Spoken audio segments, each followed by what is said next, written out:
Desperately starving, the bear begged for fish. What the man saw next was heartbreaking. The village of Me Bend lay still beneath the weight of morning mist, the kind that clung to the earth like a weary traveler unwilling to rise. The Skag River, wide and steady, cut through the landscape, its surface a muted gray under the overcast sky. Thomas Reed sat in his small fishing boat, his hands moving by instinct as he pulled in his nets. The wood of the oars was worn smooth from years of use, though now they saw little of it. He barely fished to trade anymore, only enough to get by, to keep himself fed and occupied. The silence of the river suited him, it was the only thing that did. It had been 3 years since the accident, 3 years since the river had swallowed his world whole, leaving him adrift in a life he no longer recognized. Clara and Lily, his wife and daughter, gone in an instant. One moment they had been laughing, the wind tugging at Lily's golden hair as she reached out toward the water, the next, the sky had split open with the force of the storm, waves surging up like hungry hands, tearing them from the boat. He had searched, fought, screamed until his throat was raw, but the river had only answered with silence. They had been found miles downstream, their bodies cold and still, their laughter forever lost to the current. And Thomas had never been the same. The villagers whispered about him in hushed voices, sparing glances filled with pity or wariness. Once, he had been part of them, laughing in the tavern, trading fish and stories, a man who belonged. Now, he was a ghost of himself, a shadow that haunted the riverbanks, speaking only when necessary, existing but never truly living. He had cut himself off, not out of hatred for the people of Me Bend, but because nothing they said could change the truth. Nothing could bring back what he had lost. The weight of memory sat heavy on his chest as he reeled in his final catch of the morning. The net surfaced, glistening with silver scales, the fish flopping uselessly in protest. He pulled out a particularly large salmon, its belly round and firm, and placed it in his bucket. He would salt and dry it later. His hands worked mechanically, but his mind was elsewhere, drifting through time, lost in the past. A sound broke through the quiet. At first, it was nothing more than a rustle, the faint disturbance of underbrush shifting on the riverbank. Thomas barely registered it. The forest was full of movement, mice, foxes, the occasional deer stepping lightly through the trees. But then the rustling grew heavier, the crunch of twigs snapping beneath weight. He glanced up, expecting to see a stag or perhaps even a wolf. But what he saw made his breath still in his chest. A bear stood at the water's edge. She was thin, her emaciated ribs just visible beneath her thick coat. She did not move like a predator, nor did she seem aggressive. Instead, she simply stood there, watching him. Thomas tightened his grip on his fishing knife. He had seen bears before, but they usually kept to themselves, wary of human presence. This one, however, did not turn away. Her dark eyes locked onto him with an intensity that sent a strange shiver through him, not fear, but something else. He stayed still, watching her as she watched him. The wind shifted, carrying the scent of fish from his boat to the riverbank. The bear took a step forward, then another, her massive paws pressing into the damp earth. Thomas's pulse quickened, but still, he did not move. Then the bear did something unexpected. She lowered her head, not in aggression, not in preparation to lunge, but almost as if she were pleading. Thomas hesitated. Something about the way she moved, the way her body tensed and her eyes flickered toward the trees behind her, unsettled him. It was as though she were waiting for something, expecting something.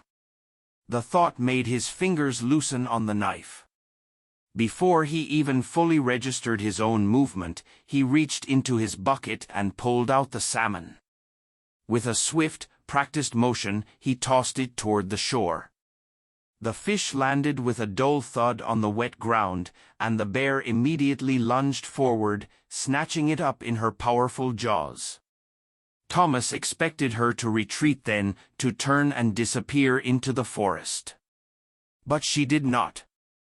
Instead, she stood still, chewing quickly, her dark eyes never leaving him. And then, just as suddenly, she turned toward the trees. She took a few steps, stopped, and looked back at him. Something about the way she moved, hesitant but purposeful, made Thomas frown. It was as if she wanted something, as if she expected him to follow. That was ridiculous. Bears did not ask for help. And yet, the longer he watched her, the stronger the feeling grew. He glanced down at his boat, at the nets waiting to be untangled, at the work still to be done. Then he looked back at the bear standing at the tree line, waiting. For the first time in 3 years, something stirred in him, something he had thought long dead. He pulled in his nets, secured his bucket, and stepped onto the shore. And he followed. The damp earth gave way beneath Thomas Reed's boots as he followed the bear into the thick of the forest. The trees stretched high above him, their branches tangled like outstretched fingers, filtering the gray morning light into dappled patches that danced across the mossy ground. The air smelled of wet bark and decaying leaves, the deep scent of the wilderness untouched by man. It had been years since he had wandered this far from the river, years since he had bothered stepping beyond the familiar path leading from his cabin to his boat. Yet here he was, trailing behind a creature that should have been nothing but a threat but instead felt like something else entirely, something he could not yet, name. The bear moved with purpose, her pace steady but not rushed, pausing only to glance back at him every few steps. She wanted him to follow. Thomas did not understand why, but the logic of it no longer seemed to matter. A strange pull had taken root in his chest, something deep and instinctual, something that urged him forward despite the years of indifference weighing him down. He barely noticed the brambles that snagged at his sleeves, the way the dampness of the earth soaked into his worn boots. His focus remained on the bear and the unseen destination ahead. The deeper they went, the quieter the world became. Even the birds, which had chirped noisily by the river, seemed hesitant to disturb whatever lay beyond the thick curtain of trees. The bear picked up her pace, her muscles rippling beneath her shaggy fur. But there was no aggression in her movement, only urgency. Thomas adjusted his grip on the fishing knife at his belt, more out of habit than fear. He had no intention of harming the animal, but the wild was unpredictable, and instinct told him to be prepared. Then he heard it, a sound, faint at first but unmistakable. High-pitched, broken whimpers carried through the trees on the whisper of the wind. Thomas stopped, his breath catching in his throat. The bear did the same, standing rigid as the cries echoed once more. They were not the sounds of pain, nor the calls of an animal in the throes of death. They were the cries of something lost, something frightened. The bear let out a low chuff, her massive head turning toward him for a brief moment before she pressed forward. The sound grew louder with each step, rising and falling in desperate, helpless bursts. And then, as Thomas pushed past a tangle of undergrowth, the source became clear. The ravine stretched before them, its walls steep and slick with moisture. At the bottom, caught between the craggy rocks and tangled brush, were 2 small bear cubs. Their fur was darker than their mother's, thick but unkempt, their bodies trembling with exhaustion. They had likely been trapped for hours, maybe longer. One of them clawed weakly at the earth, trying to scramble upward, but the incline was too sharp, the ground too loose. The other simply whimpered, curling into itself, eyes darting between its sibling and the towering shape of its mother above. Thomas exhaled slowly. He had expected something, though he had not known what. But this was a situation that demanded action. He glanced at the mother bear, her body tense, her dark eyes shifting between him and her cubs below. It was clear she had tried to reach them herself but had been unable to climb down without risking the same fate. That was why she had come to him, not for food, not for pity, but for help. Thomas hesitated only a moment longer before moving. Years ago, he would have done this without question. He had once been a man who helped, who acted. That man had drowned in the Skag River alongside his wife and daughter, and the shell he had become had long since refused the call of duty. But as he stared down at the helpless cubs, their tiny bodies shivering against the cold stone, he felt something stir in his chest, something that made his hands move before his mind could catch up. His rope was still coiled at his belt, worn from years of use but sturdy enough for what he needed. With practiced efficiency, he found a tree at the edge of the ravine, wrapping the rope around its thick base before securing the knot. He tested the strength, giving it a hard tug before gripping it tightly in his calloused hands. The bear did not move, did not interfere. She only watched, waiting, trusting. Thomas eased himself over the edge, the rope burning against his palms as he descended. The ground crumbled beneath his boots, sending small rocks tumbling into the depths, but he remained steady, his grip firm. The cubs flinched at first, pressing themselves against the stone, their fear evident. But he spoke softly as he lowered himself to their level. His voice was rough from disuse but gentle, the way he had once spoken to Lily when she had been frightened of the dark. "It's all right," he murmured. "I'm not going to hurt you." The larger of the two cubs, the one who had been trying to climb, eyed him warily but did not move away. The other remained curled against the rocks, its small body rising and falling in rapid, panicked breaths. Thomas reached out slowly, his fingers brushing against the damp fur, feeling the rapid heartbeat beneath. They were young, too young to survive if they remained trapped here much longer. With careful movements, he looped the rope around the first cub's body, securing it just enough to support its weight. The mother bear made a sound, a deep, throaty rumble that sent a shiver down his spine, but she did not lunge, did not stop him. Instead, she remained at the edge, her ears twitching, her eyes locked onto his every movement. Thomas tugged the rope, signaling the cub to climb. It struggled at first, its small limbs unsure, but instinct kicked in, and it began to move. The incline was still too steep for it to manage alone, but with the support of the rope, it made progress.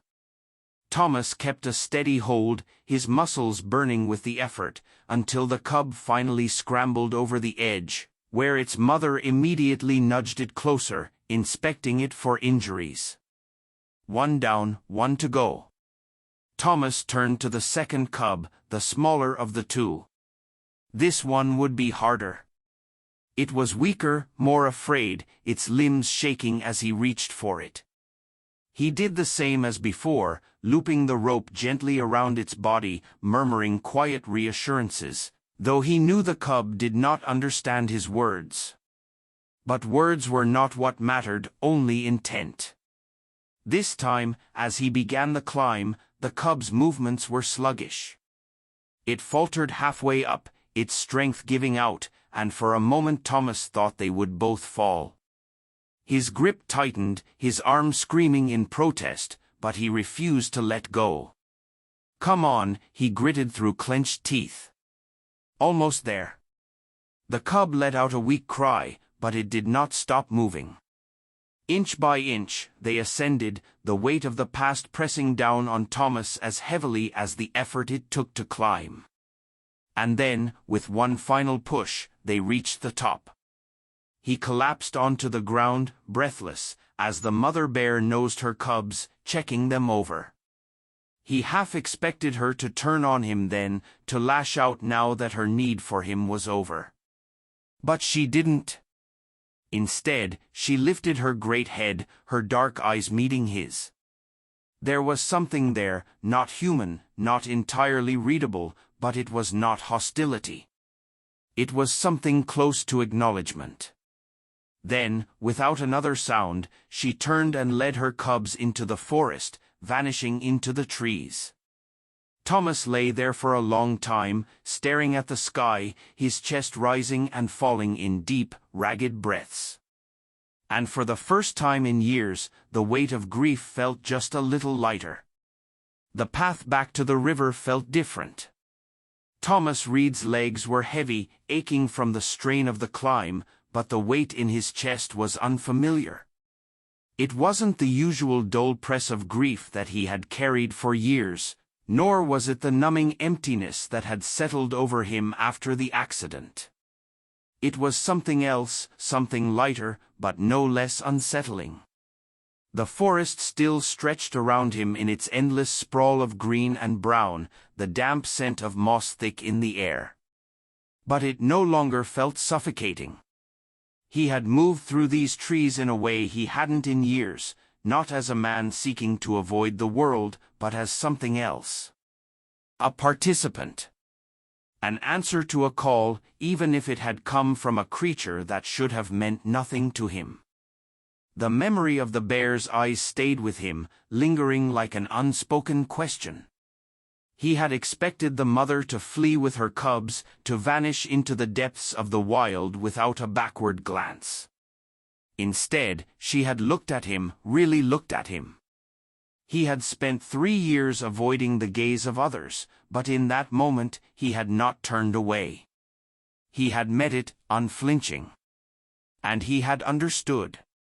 His boots sank into the mud as he reached the riverbank, the familiar sight of his boat breaking through the haze of his thoughts. The Skag River was the same as always, its steady current carrying whispers of time forward, indifferent to those who lingered along its banks.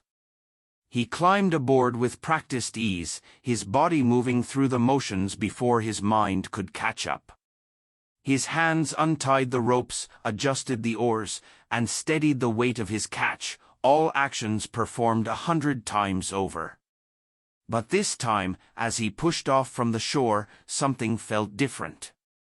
He glanced once more toward the tree line, half expecting to see the bear watching him. But there was nothing, only the rustling of leaves in the wind and the gentle lapping of the river against his boat. The village of Me Ben came into view as he drifted downstream, its collection of weathered cottages and wooden piers stretching along the river's curve. Smoke curled from chimneys, mixing with the scent of fresh bread from the bakery and the salt of drying fish. The sight of it had once brought him a sense of belonging. Now, it was merely a place he passed through, a cluster of buildings that served as a necessary stop between solitude and survival. As he neared the dock, he saw movement along the pier, villagers tending to their boats, chatting in small clusters, their laughter drifting over the water in bursts of sound that felt foreign to him. He had been part of that once. He had stood among them, exchanged stories, shared drinks at the tavern. Now he was a man apart, a figure known but unspoken of, pitied but not pursued. He tied his bow to the dock, moving with the quiet efficiency that had become second nature, his presence barely acknowledged by those around him. But as he hauled his bucket of fish onto the pier, a voice cut through the usual hum of the village. "Thomas." He turned, surprised by the sound of his own name spoken aloud. Samuel, the butcher's boy, stood a few feet away, his small frame half hidden behind a stack of wooden crates. The boy had always been curious, always watching Thomas from a distance but never daring to speak, until now. Thomas said nothing at first, only raising an eyebrow in question. Samuel hesitated, shifting his weight from foot to foot before blurting out, "Did you really see a bear?" The murmurs of the villagers quieted. Heads turned. Eyes flickered toward him, curiosity replacing the usual indifference. Thomas clenched his jaw, his fingers tightening around the handle of his bucket. He should have known word would spread. The woods were not silent, not truly. Someone must have seen him following the bear, or perhaps one of the hunters had come across the tracks. He considered ignoring the question, brushing past the boy without an answer. But something about the way Samuel looked at him, wide-eyed, expectant, made him pause. He could hear Lily in his voice, see her in the way he fidgeted, unable to contain his excitement. He exhaled slowly, then nodded. "I did." The villagers exchanged glances, some skeptical, others intrigued. And Samuel pressed, stepping closer. "What happened?" Thomas hesitated, feeling the weight of their attention settle over him like an unfamiliar cloak. He had spent so long avoiding this conversation, connection, anything that tied him to the world beyond the river. But the boy's eagerness chipped away at his resistance. And before he could stop himself, he spoke. She needed help. A murmur ran through the small gathering. An old fisherman scoffed. "A bear needing help? You sure it wasn't luring you into the trees to eat you?" Laughter rippled through the group, but Thomas didn't react. He could still hear the cub's cries, still feel the strain in his arms as he had pulled them to safety. "She had cubs," he said, his voice steady. The laughter faded. "They were trapped in a ravine. She couldn't reach them. So I climbed down." Silence followed. It was the longest he had spoken to any of them in years, and he could see the shift in their expressions. The way curiosity turned to something else, something closer to understanding. Samuel's eyes were wide with wonder. "And you saved them?" Thomas nodded. "They're safe now." For a moment, no one spoke. Then, to his surprise, the old fisherman who had scoffed before let out a low chuckle. "Well, I'll be damned," he muttered, shaking his head. "The river takes and the river gives." Thomas stiffened. He wanted to bristle at the words, to reject them outright, but something in him faltered. The river had taken everything from him, but today, had it not also given him something? He didn't know. He wasn't ready to know. Instead of responding, he turned toward the market stalls, placing his bucket of fish down for trade. The villagers did not press him further, but the whispers lingered as he moved through the crowd. For the first time in years, they were looking at him not as a ghost, not as a man trapped in grief, but as something else, as a man who had stepped forward when called. As he walked home that evening, the village sounds fading behind him, he felt the weight in his chest shift once more. He had followed the bear into the woods expecting nothing, but as he reached the worn steps of his cabin, he realized that something had changed. He was still grieving, still lost in ways he could not yet articulate, but the silence no longer felt as suffocating. For the first time in years, something had reached him through the fog. Something had asked something of him, and he had answered. He did not know what that meant, not yet, but as he sat on his porch, staring out at the river that had once taken everything, he wondered if perhaps one day he would. The days that followed were not so different from those before, and yet everything had changed. Thomas Reed still rose before the sun, still walked the familiar worn path to the river, still cast his nets with hands that knew the water better than they knew anything else. But something in the air had shifted, something he could not quite name. The villagers no longer averted their gazes when he passed. They watched him now, some with quiet respect, others with open curiosity, but none with the pity that had once defined every glance thrown his way. Samuel, the butcher's boy, had taken to lingering near the docks whenever Thomas returned from fishing, hovering just close enough to pretend he was there for some other reason, though his eager eyes betrayed him every time. Thomas never said anything about it, but he didn't tell the boy to leave either. The river, ever steady, had become something new in his eyes. It had been his prison for years, the place where his life had ended though his body remained. Now, he was no longer sure. He still felt the pull of sorrow each time he watched the water ripple beneath his boat, still saw flashes of Lily's laughter in the movement of the waves, still heard the echo of Claire's voice in the hush of the current. But there was something else now, something that hadn't been there before. He thought of the bear's pleading eyes, the weight of the cubs in his arms as he had climbed the ravine, the way the mother had looked at him before vanishing into the trees. It had been the first time in 3 years that something other than grief had taken hold of him. And no matter how much he tried to tell himself it had been nothing, just an act, just a moment, it lingered like a whisper beneath his skin. He told himself it didn't mean anything. But when Samuel finally worked up the courage to speak to him again, Thomas didn't turn away. The boy had come to the docks at sunset, his arms crossed over his chest as if bracing himself, though his expression was full of determination. "You fish alone every day," Samuel said, and Thomas, who had expected the boy to ask another question about the bear, simply grunted in response. "I mean, I'd like to learn." The words came fast, like they had been sitting on the tip of his tongue for days, waiting for the right moment to escape. Thomas paused, his fingers tightening around the coil of rope in his hands, and for a moment he considered dismissing the boy. He had spent years avoiding company, years making sure no one got close, but Samuel was just a child. Just a boy with bright eyes and too much energy.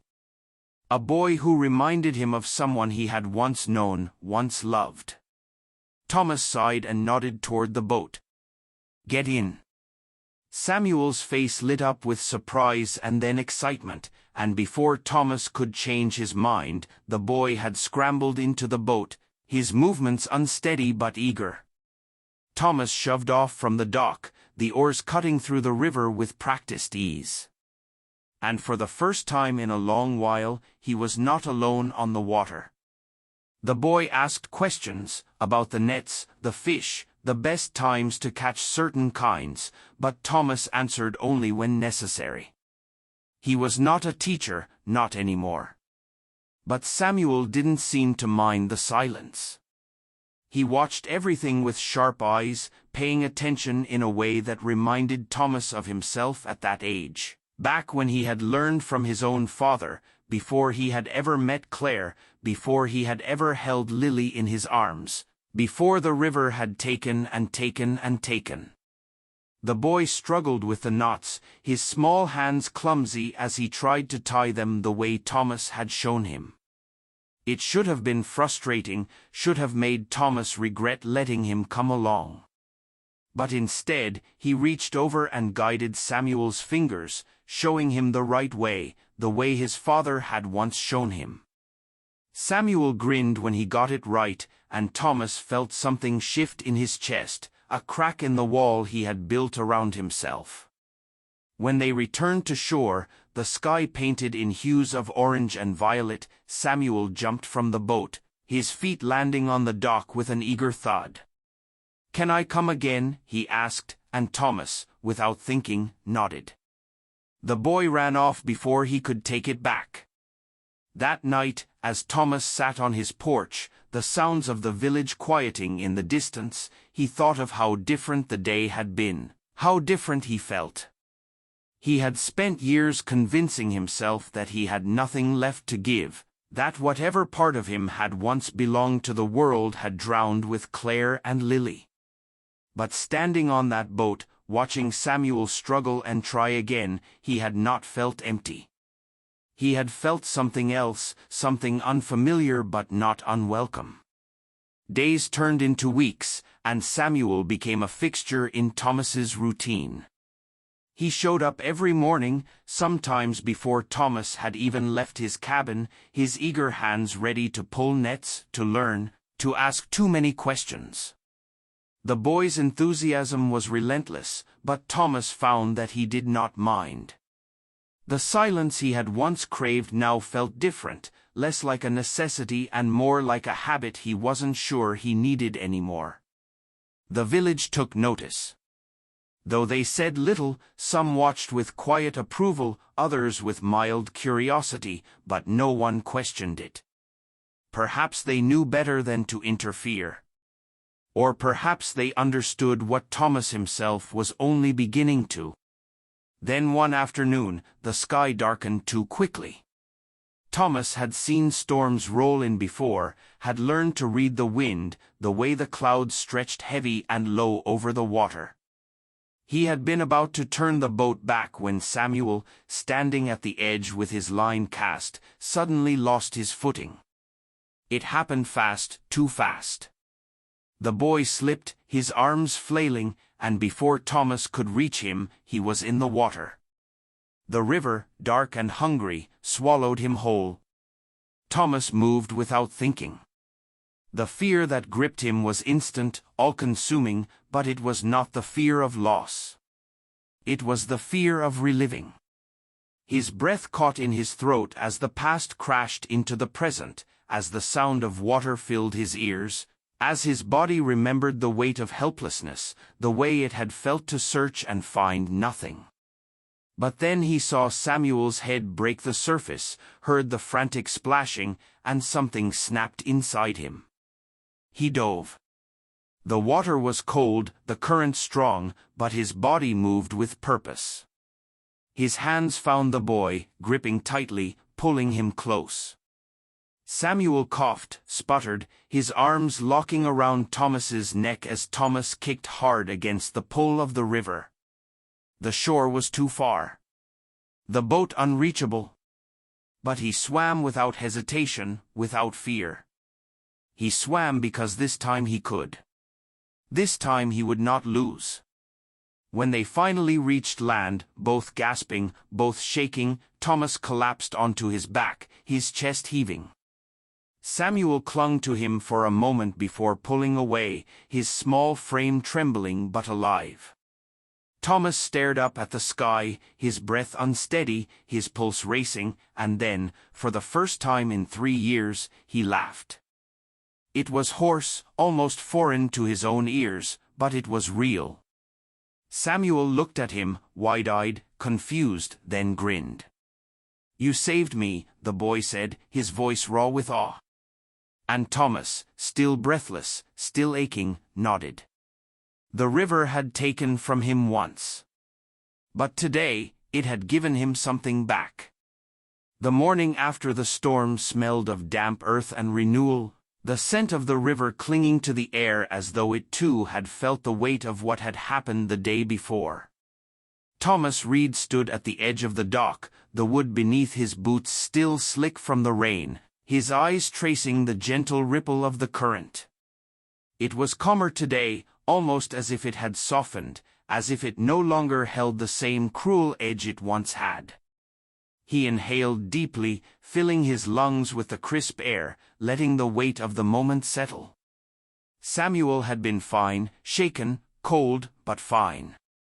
The boy had clung to him after they crawled onto shore, his small fingers gripping Thomas's sleeve with a quiet desperation.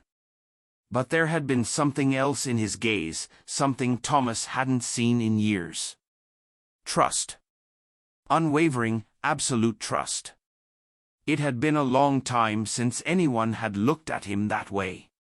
The village had gathered quickly when they returned, drawn by the commotion, by the sight of Thomas hauling Samuel through the muddy streets, both of them dripping with river water, their breath still uneven from the fight against the current.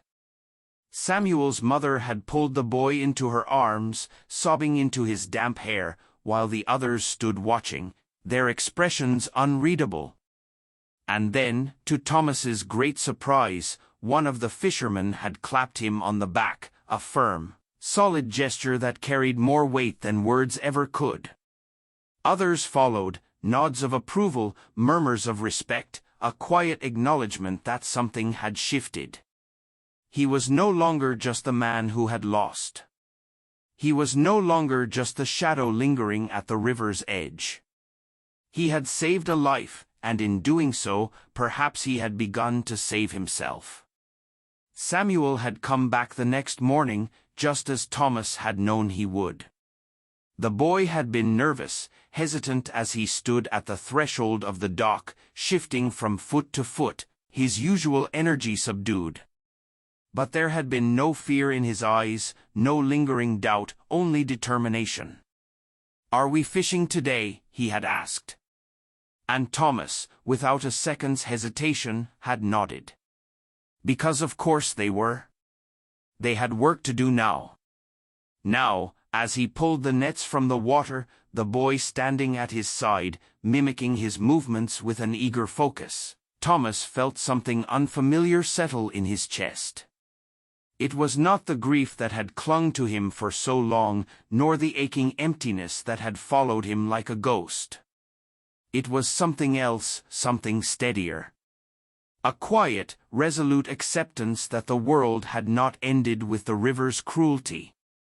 That perhaps it never truly had. He had just stopped looking forward. But today, with the weight of the nets in his hands, with the morning light catching the water's surface in gentle ripples, he realized he was looking forward now. May 15, 2025, 11:20 and 9 seconds p.m. Iman. Samuel struggled with the knots again, cursing under his breath, and Thomas smirked, reaching over to fix it with an ease that came from years of practice. "You'll get it," he said, and the boy huffed but nodded, his hands working to mimic Thomas's even after the knot had already been tied. The sun was rising higher now, warming the chill left behind by the storm, and as they worked, Thomas found himself glancing toward the distant tree line. He had not seen the bear again, not since that day in the ravine, but he had not expected to. She had come when she needed him, and now she was gone. That was the way of things. The wild did not linger where it did not have to. But still, sometimes in the quiet moments, he wondered if she was out there, watching. The boat rocked gently as Samuel leaned over the side, peering into the water as though he could see the fish moving beneath. "Do you think they remember you?" the boy asked suddenly, his voice thoughtful, and Thomas frowned. "Who? The cubs?" "The mother." Samuel straightened, turning toward him. "Do you think they know you saved them?" Thomas exhaled slowly, adjusting the net in his hands. It was a question he hadn't considered, not in the way the boy meant it. He had not saved them for recognition, nor had he expected anything in return. It had been instinct, a call he had answered without thinking, without hesitating, the way he had answered for Samuel. The way he had not been able to answer for Lily. The thought twisted something in his chest, a dull ache that no longer consumed him, but still lingered in the quiet spaces of his mind. He met Samuel's gaze, the boy watching him with the kind of curiosity only a child could possess, and he found himself answering honestly. "I don't know," he admitted. "But I don't think it matters." Samuel considered this, then nodded, satisfied. "I think they do," he said simply, and with that, he turned back to his work. The morning passed with an easy rhythm, the work keeping their hands busy, their minds focused. By the time they returned to shore, the village was stirring to life, the sound of merchants setting up their stalls, the clatter of carts moving through the streets. Thomas docked the boat, stepping onto the pier as Samuel hauled the bucket of fish behind him, his small frame straining under the weight. It was a sight that should have been ridiculous, but instead, Thomas felt something dangerously close to amusement tug at the corner of his mouth. He let the boy struggle for a moment longer before finally relieving him of the load. The villagers greeted them with nods, a few words of acknowledgement, nothing grand or dramatic, but something had changed. Thomas could feel it in the way they looked at him, in the way they no longer averted their gazes but met his with quiet understanding. He had spent years as an outsider, years believing that the world had moved on without him. But today, as he stood among them, he realized that he had never truly been alone. He had only convinced himself he was. As the sun climbed higher, he made his way back to his cabin, the familiar path feeling less like an exile and more like a homecoming. The river stretched beside him, its steady hum a song he had once loved, then hated, and now he wasn't sure. He reached the porch, pausing for a moment before stepping inside, his fingers lingering on the doorframe. There were still ghosts here, still echoes of laughter that would never return, still memories that would never fade, but they no longer held him in place. That evening, as he sat on the porch, the village quieting in the distance, he found himself looking toward the forest once more. He did not expect to see anything, the bear was gone, the story complete. And yet, as the last light of day stretched long shadows across the earth, movement flickered between the trees. He did not stand, did not move, only watched as the shape of the bear emerged from the dark, standing at the edge of the tree line, silent, still. She did not come closer, nor did he call out. There was no need. They simply looked at each other, the distance between them filled with something that was neither gratitude nor obligation, but something else entirely. Understanding. Then, as quietly as she had come, she turned and vanished into the wild once more. Thomas exhaled, his hands resting on his knees, the weight in his chest shifting, settling, easing. Tomorrow, he would wake before the sun. He would walk to the river. He would fish. He would teach. He would live. And for the first time in a long, long while, he knew that would be enough.